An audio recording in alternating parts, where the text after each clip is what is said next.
This morning we're reading from Srimad Caitanya Charitamrita. I almost said Srimad Bhagavatam. And we're reading from Madhya Lila. This is chapter 8, called Talks Between the Lord and Ramananda Roy. And we're reading verse number 100, a famous verse, which is a quote from Srimad Bhagavatam. So let us begin. Anaya radito nunam. Anaya radito nunam. Bhagavan Haririshvara. Bhagavan Haririshvara. Yanno Vihaya Govinda. Yanno Vihaya Govinda. Prito Yam Anayatraha. Prito Yang Anayatraha. Anaya radito nunam. Bhagavan Haririshvara.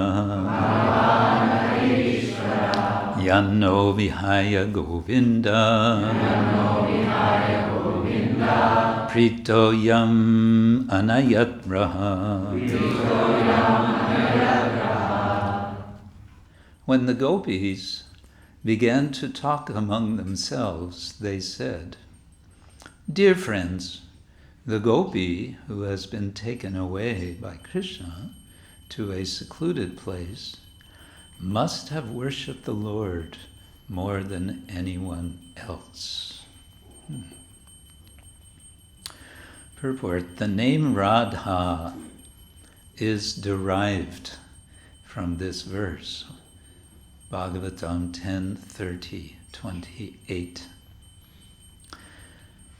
From the words anayaradita, meaning by her the Lord is worshipped. Sometimes the critics of Srimad Bhagavatam find it difficult to find Radharani's holy name in that book.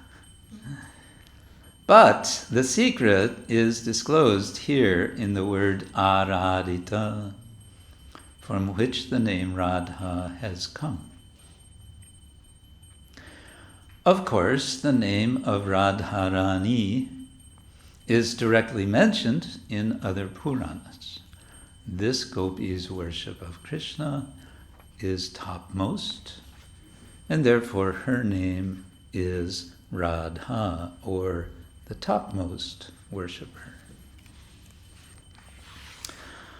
Mukam karoti vachalam pangam langayate girim yat kripa tamaham vande shri gurum dinataranam. A famous verse being quoted by Ramananda Rai in his discussion with Sri Caitanya Mahaprabhu in a place which today is called Rajmundry in the south of India, in Tamil Nadu, as Chaitanya Mahaprabhu is traveling south from Jagannath Puri, specifically visiting Ramananda Rai because it's been recommended to him by Sarvabhauma Bhattacharya that after what we might like to call Sarvabhauma's conversion to Krishna Bhakti, he advises to Chaitanya Mahaprabhu to meet Ramananda Roy. You've all been reading these verses, this chapter, and so you, at least many of you, we'll remember how this develops, how they meet, and how they are both overwhelmed with, as we say, ecstatic love, inspired by each other, inspired, in fact, by re-meeting, by reunion, because we understand, if we understand, that Chaitanya Mahaprabhu is none other than Krishna, and that Ramananda Rai is none other than Vishakha Devi of Krishna Lila, then they are meeting again. And this is certainly a joyful meeting for them, in which Chaitanya Mahaprabhu is, in a sense, it's a kind of play on the part of Lord Chaitanya, prompting Ramananda Roy to speak about Krishna consciousness, to give a progressive explanation of the advanced understandings of what is Krishna Bhakti. All of this in Caitanya Charitamrita by Sri Kaviraj Goswami, Krishna das Kaviraj Goswami, who was requested by the devotees of Vrindavan to compose this work in the Bengali language, in which we find, however, so many Sanskrit verses quoted, and also composed by Krishnadas Kaviraj. He himself was an accomplished Sanskritist, having before this written the Govinda Lilamrita in Sanskrit. Writing the Caitanya Charitamrita, for what purpose? After all, there had already been composed by Srila Vrindavan Das Thakur, the Caitanya Bhagavata.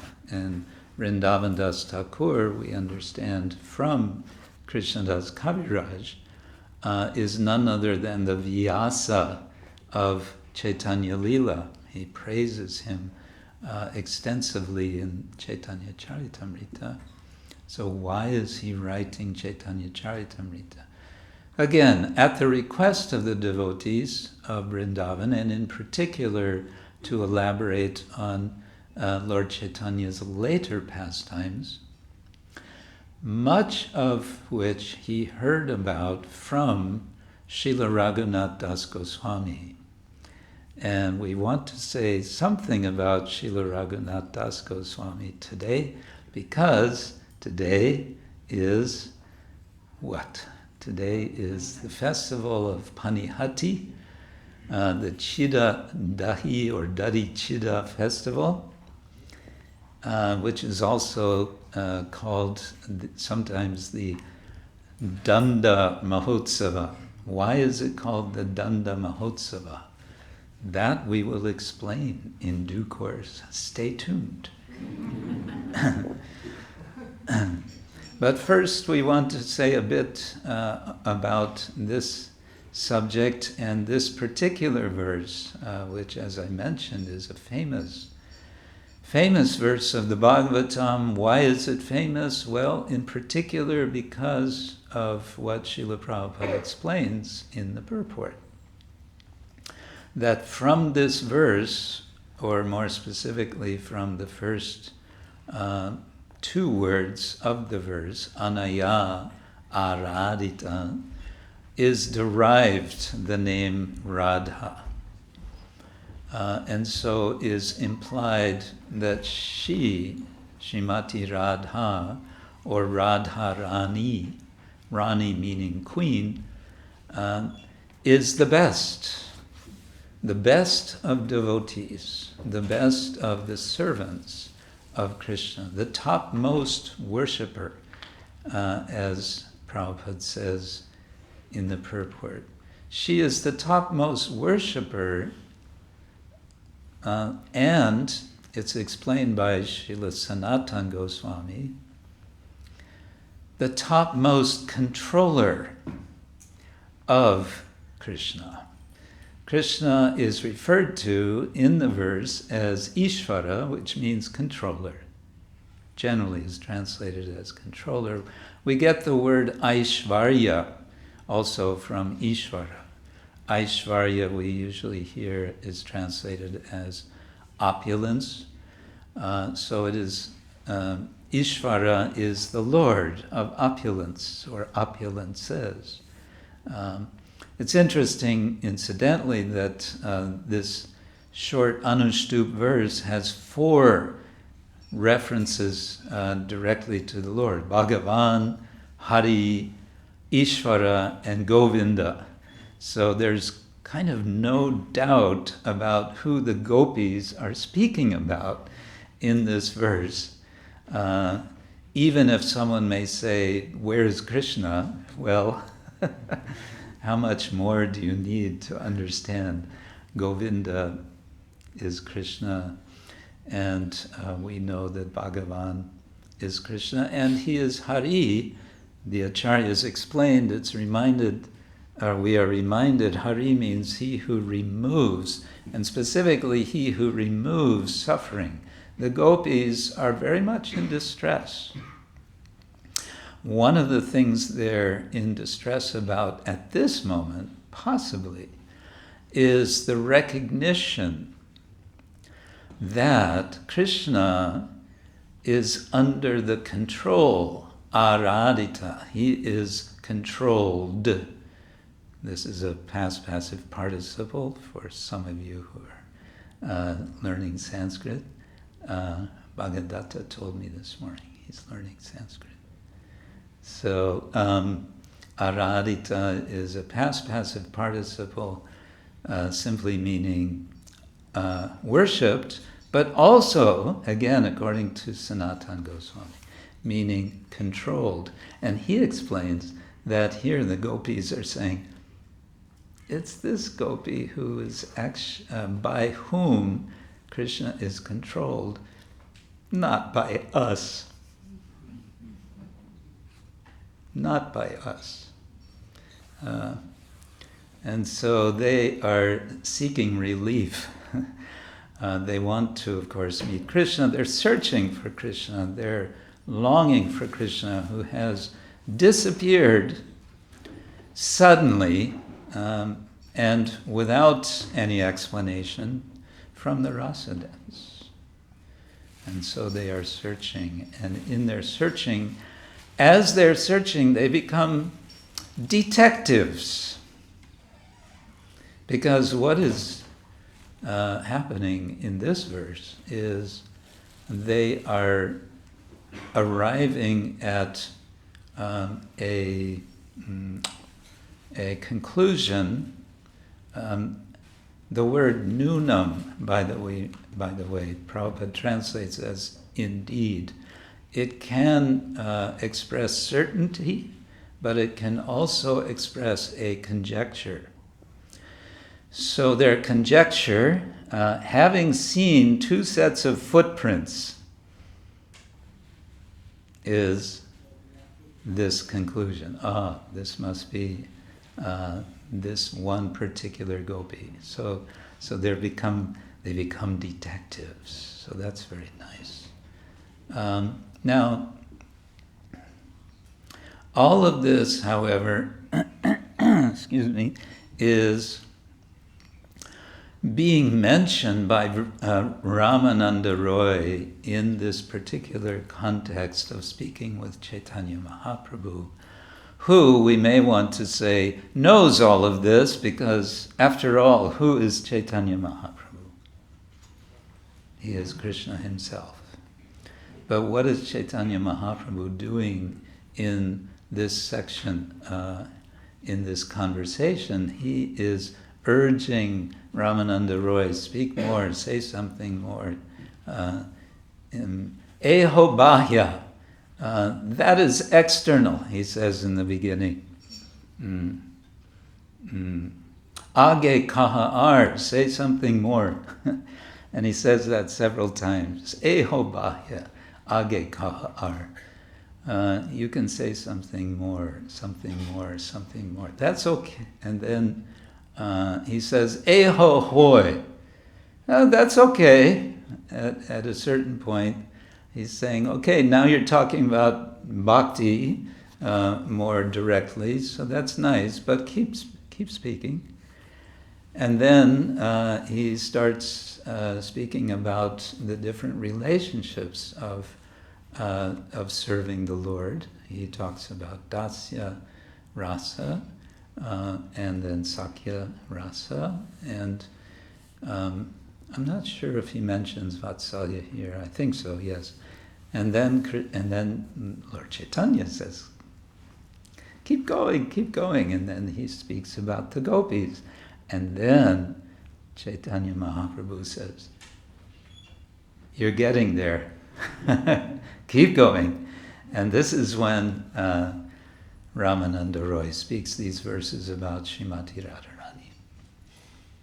So he's making this, he's pushing the envelope, as we would say today.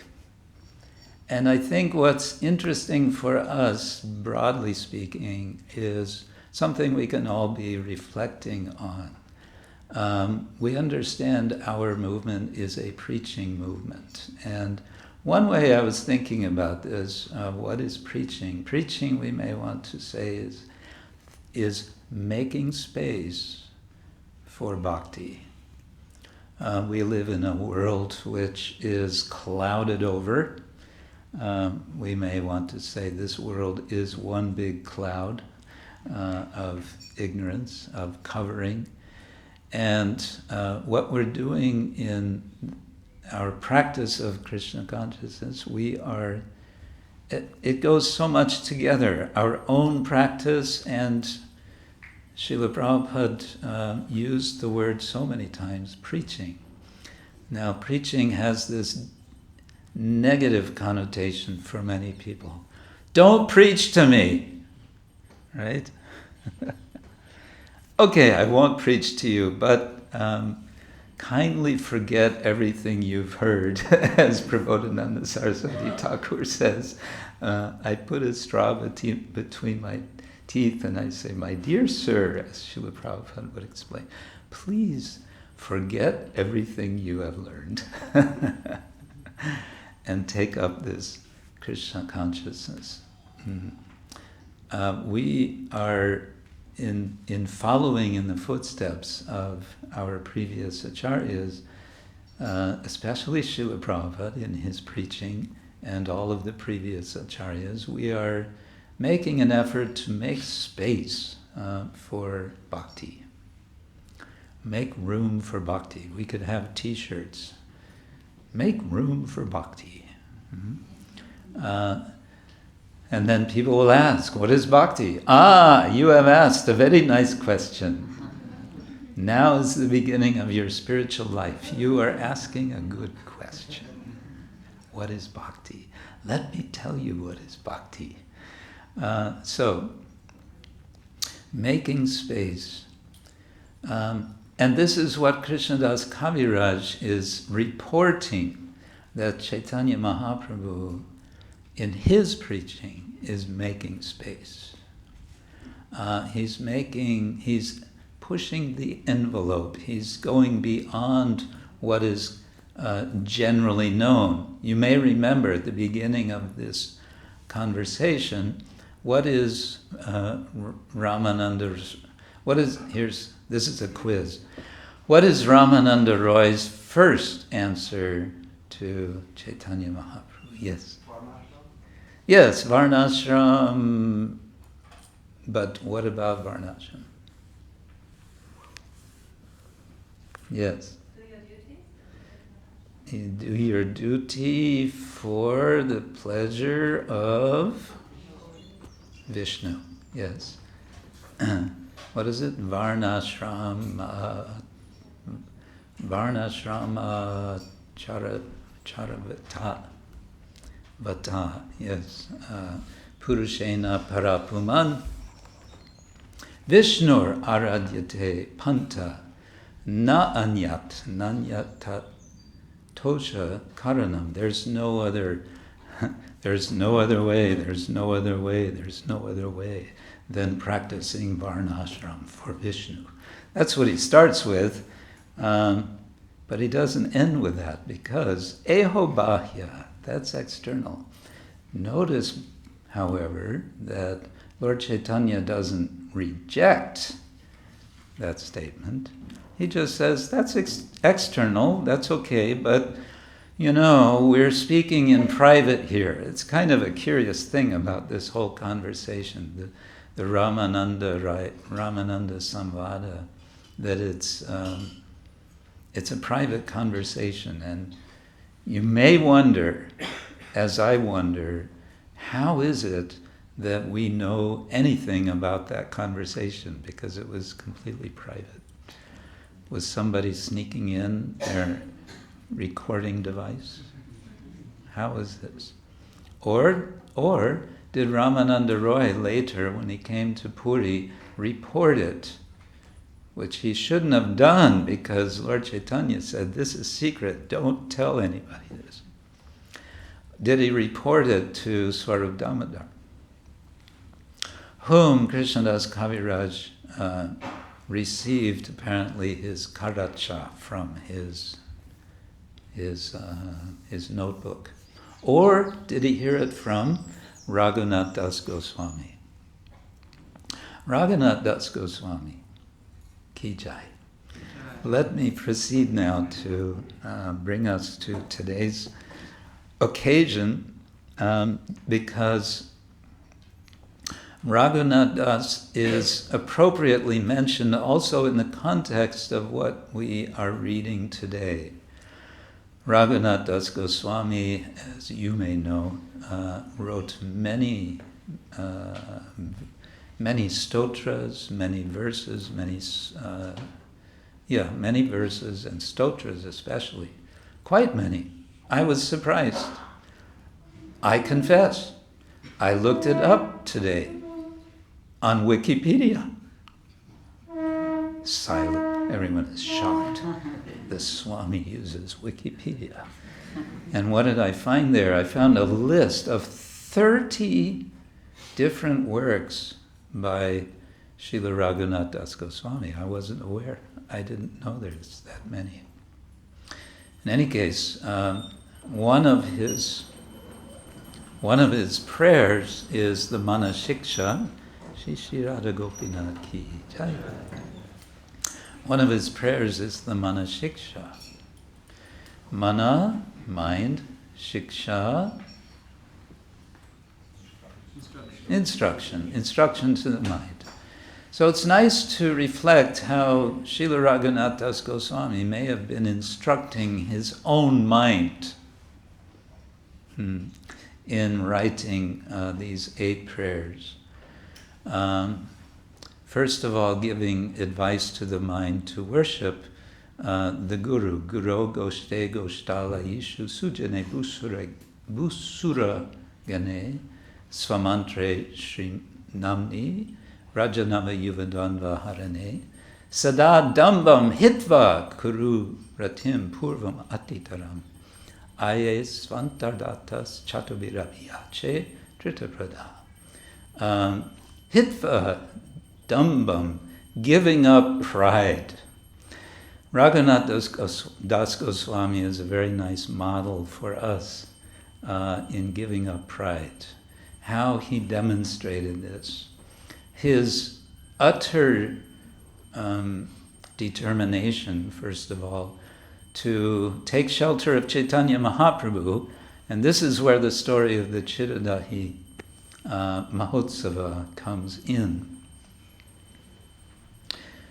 Raghunath Das had met Caitanya Mahaprabhu before, apparently, either Sanatana Goswami or Rupa Goswami.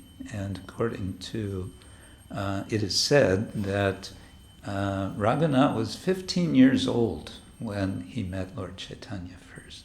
And at that time he resolved, I'm going to take shelter of him. There was a problem. And what was the problem? The problem was his family, who were all Vaishnavas. His family was a wealthy family, and they wanted Raghunath Das to continue the tradition, the line, to be married, to continue their position as wealthy Vaishnavas.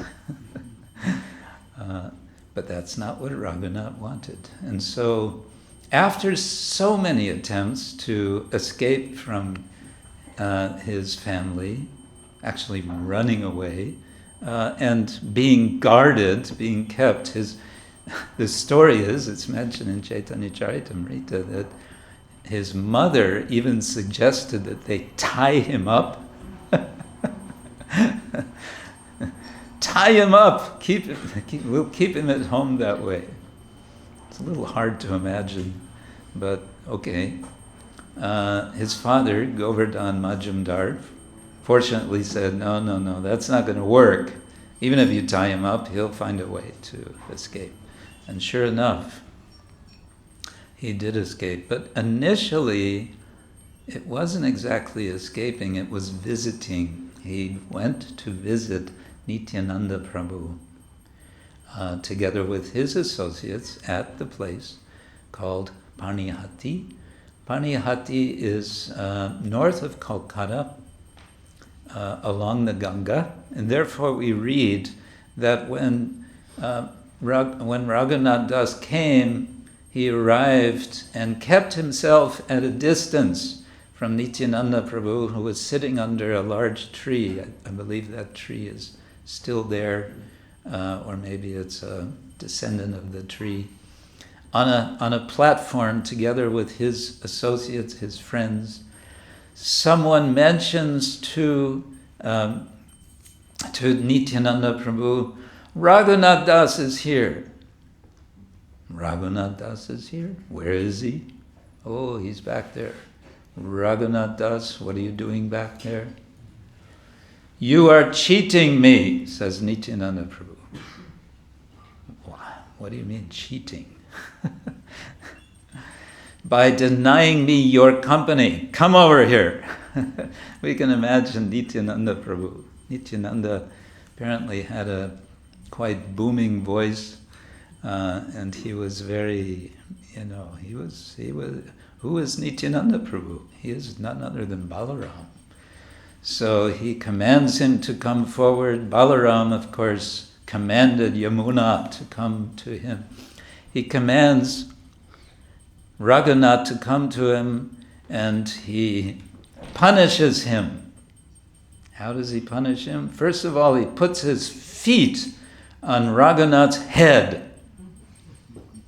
Terrible thing to do. Imagine somebody just puts their feet on your head. How would you feel? How would you feel if Nityananda Prabhu put his feet on your head?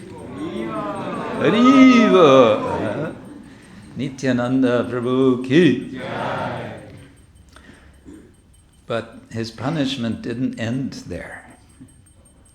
His punishment, he said, you must be punished. Danda, that's where Danda Mahutsava comes from. I want you to feed everyone here now. We will have a festival, and you're going to pay for it. It was no problem for Raghunath. He was wealthy. Apparently, when he ran away, he had his pockets full of gold.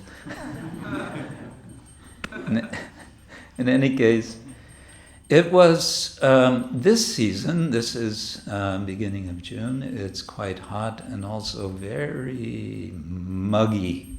It's very humid in Bengal at this time. So it's a time for, when you have something, it's a time for cooling foods. So it was a time for dahi, or dahi. How do you say in Bengali? Dahi. Doi, yes. And flat rice. Chiradoi. And I guess the bananas are always ripe in Bengal, right? So no problem getting bananas. Now, the word spread. There's a festival. In Bengal, if there's prasad distribution, everybody hears about it very quickly. Everyone was showing up, and then more were showing up. And the merchants who sell the bananas and the dahi and the doi and everything else, they were showing up, and so on. No problem. Raghunath paid for them. So, in this way, everyone was having a great time, but there was such a crowd, that there was no space, and people were wading into the Ganga, and they were receiving their two pots. Everyone was getting 2 pots of this preparation.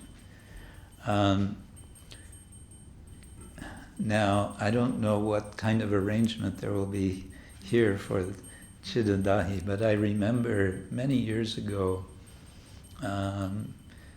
some of you will know very well that His Holiness Jaipataka Swami really likes to celebrate this festival. He used to celebrate it a lot in Atlanta, in Georgia, in the US. But one year, he was in Serbia. We had a sort of summer camp there, and he was present at that. So he started organizing some days in advance. And they organized big plastic containers and lots of fruit and lots of rice. It was just rice because you couldn't get flat rice. And lots of yogurt. And then Maharaj engaged everybody in making the preparations, and he himself would go around and organize and check and see. So there were different mixtures of rice and yogurt and this fruit, another fruit, another fruit, another fruit. So this is, for me, a very happy memory on this occasion. But what I want to say, as the conch blows, reminding me of the time, what I want to say is that Raghunath Das is for us a very nice model of humility. Damba Hitva, he gave up his humility. He went to he extended his efforts as far as necessary, and this meant humbling himself in wonderful ways before all of the devotees, such that, of course, Nityananda Prabhu, but all the devotees who were present, blessed him so that he could then have association, come into the shelter of Sri Chaitanya Mahaprabhu.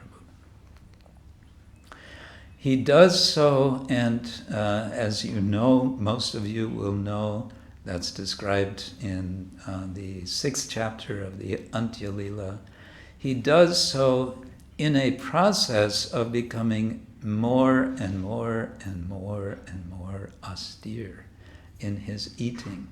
And that austerity doesn't end in Puri. That austerity extends to when he goes to Vrindavan. He lives in Vrindavan for so many years. He tells, he gives classes on his personal experiences with Chaitanya Mahaprabhu, and it's for that reason, especially, that Krishnadas Kaviraj mentions him and prays to him at the end of each chapter of the Caitanya Charitamrita.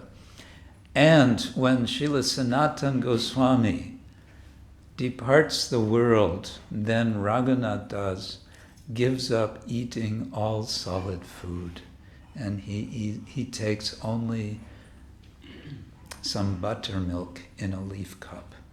It's said that he would take 1 cup per day of buttermilk. And then when Rupa Goswami left, it said he stopped eating altogether. Hare Krishna. So, Srila Raghunath das Goswami ki jai. Grantaraj Shri Caitanya Charitamrita ki jai. So much more could be said on the subject of this verse. That's just some prompting of our thoughts, our reflections, and I pray that you may be inspired to always find shelter in the words of Caitanya Charitamrita. Hare Krishna. Srila Prabhupada ki jai. So dear devotees, please don't leave us all at once.